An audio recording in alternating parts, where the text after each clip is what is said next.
नमस्कार, अरुणा क्रिएशनमध्ये तुमचं स्वागत आहे. अतिशय महत्त्वाच्या किचन टिप्स. 1. मसाले भात बनवत असताना त्यामध्ये भात शिजत आल्यानंतर 1 चमचा तूप घालावे. भात खूप चविष्ट व स्वादिष्ट लागतो. Tip number 2. चपाती बनवून झाल्यावर शिल्लक राहिलेले पीठ तूप लावून फ्रीजमध्ये ठेवा. यामुळे ते काळे पडणार नाही. Tip number 3. डाळीचे वरण करताना मूग डाळ व तूर डाळ मिक्स करून वरण बनवावे. यामुळे पित्ताचा त्रास होत नाही आणि वरण छान मिळून येते. 4. कोशिंबीर जास्त वेळ आधी बनवून ठेवली तर ती आंबट होते. यासाठी कोशिंबीर बनवताना मीठ घालू नका. कोशिंबीर वाढायच्या वेळेसच मीठ घाला. त्यामुळे कोशिंबीर आंबट लागणार नाही. Tip number 5. ओल्या नारळाची टेस्टी चटणी करताना नारळातून निघालेल्या पाण्याचा वापर चटणी बनवण्यासाठीच करा. त्यामुळे चटणी खूप टेस्टी बनते. Tip number 6. नारळाची वडी बनवायच्या 2 दिवस आधी नारळ फोडून फ्रीजमध्ये ठेवावा. याने वडी बनवताना खोबऱ्याला जास्त पाणी सुटत नाही व वडी लवकर तयार होते. Tip number 7. तुम्हाला जर जुलाब लागले असतील तर दिवसातून 2 वेळा ताकात कढीपत्त्याची पावडर घालून प्यावे. याने तुम्हाला लवकर आराम मिळेल. Tip number 8. झटपट डोसा बनवण्यासाठी तांदळाचे पीठ आणि थोडा बारीक रवा मिक्स करून याने डोसा बनवा. असे केल्याने डोसा मस्त व क्रिस्पी बनतो. Tip number 9. प्रत्येक वेळी भाजीत फोडणीसाठी लागणारा लसूण सोलण्यासाठी खूप वेळ जातो, म्हणून लसूण व खोबरे बारीक वाटून फ्रीजमध्ये ठेवावे. यामुळे चटकन भाजीला फोडणी देता येते. Tip number 10. जर इस्त्रीवर जळलेले डाग असतील तर एका कपड्यावरती मीठ पसरवावे आणि त्यावरून गरम इस्त्री फिरवल्यास इस्त्री एकदम चकाचक होते. Tip number 11. पनीरची भाजी अथवा शेवभाजी बनवताना कांदे व टोमॅटो तेलात भाजताना जास्त लाल होईपर्यंत भाजू नका, नाहीतर भाजीला काळपट कलर येतो. Tip number 12. गुळाची दशमी बनवताना त्यात खसखस, तीळ भाजून त्यांची पावडर बनवून घालावी. Tip number 13. देवाचा दिवा लावताना त्यामध्ये खोबरेल तेल घातले की दिवा लवकर विझत नाही. Tip number 14. खोकल्यापासून तात्काळ आराम भेटण्यासाठी आवळा भाजून खा. Tip number 15. लाकडी चमच्यावर जर मसाल्यांचे पिवळसर डाग पडले असतील तर गरम पाण्यामध्ये बेकिंग पावडर टाकून अर्धा तास भिजत घातल्याने सगळा पिवळेपणा निघून जाईल. Tip number 16.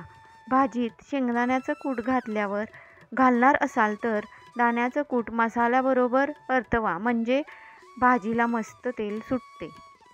Tip number 17.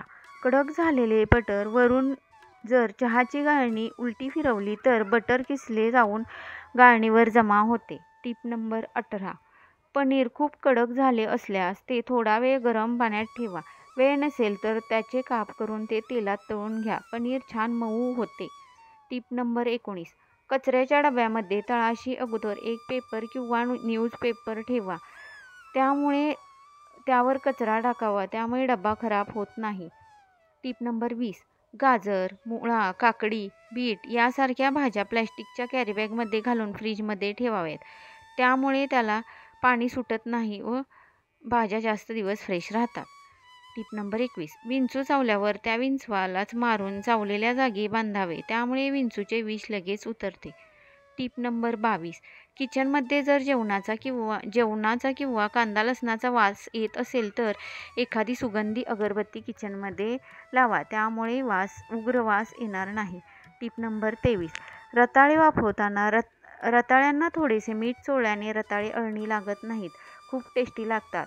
रताळे नेहमी वाफवताना चाळणीवर वाफवावे. त्यामुळे त्याची चव छान लागते. Tip number 24. कॉफी पावडर काही काळाने चिकट होऊन खराब होते. ती होऊ नये म्हणून एका पेपरमध्ये तांदळाचे काही दाणे करून ती कॉफीच्या बरणीत किंवा डब्यात ठेवावी. 25.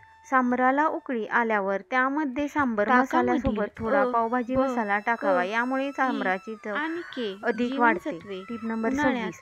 पुरण चांगले होण्यासाठी पुरणामध्ये डाळीसोबत मुठभर तांदूळ घालावे. याने पुरण घट्ट होते. Tip number 27. सँडविच करताना सँडविच मेकरमध्ये आधी एक सिल्वर फॉईल किंवा बटर पेपर ठेवावा. त्यामुळे सँडविच मेकर खराब होणार नाही. Tip number 28. सोयाबीनची मसाल्याची रस्साभाजी बनवत असताना सोयाबीनला मीठ लावून तेलात तळल्याने सोयाबीनची भाजी अतिशय टेस्टी व चविष्ट बनते. Tip number 29. भोपळ्याचे पराठे करताना त्यामध्ये कांदा किसून घातल्याने पराठ्याला उत्तम चव येते. Tip number 30. किचनमध्ये ओट्यावर जर खूपच माशा येत असतील तर वाटीमध्ये विनेगर ठेवून ती वाटी किचनच्या ओट्यावर ठेवून द्यावी, त्यामुळे माशा येणार नाहीत. Tip number 31. तांदळाच्या पिठामध्ये शुद्ध मध टाकून चेहऱ्यावर लावल्याने चेहऱ्यावर चमक येते. Tip number 32. किसनीला धार लावण्यासाठी किसनीवर सिरॅमिकचा कप 4-5 वेळा फिरवावा, त्यामुळे किसनीला धार चांगली होईल. Tip number 33. पनीरच्या भाजीला हॉटेलसारखी टेस्ट यावी यासाठी त्यामध्ये बेसनपीठ कोरडे भाजून घाला, त्यामुळे भाजी चवदार बनते. Tip number 34. भिजलेले चणे, वाटाणे, छोले यासारखी कडधान्य कुकरमध्ये पटकन मऊ शिजण्यासाठी त्यात 1 चमचा मीठ टाकावे, त्यामुळे कडधान्य मऊ शिजतात. Tip number 35.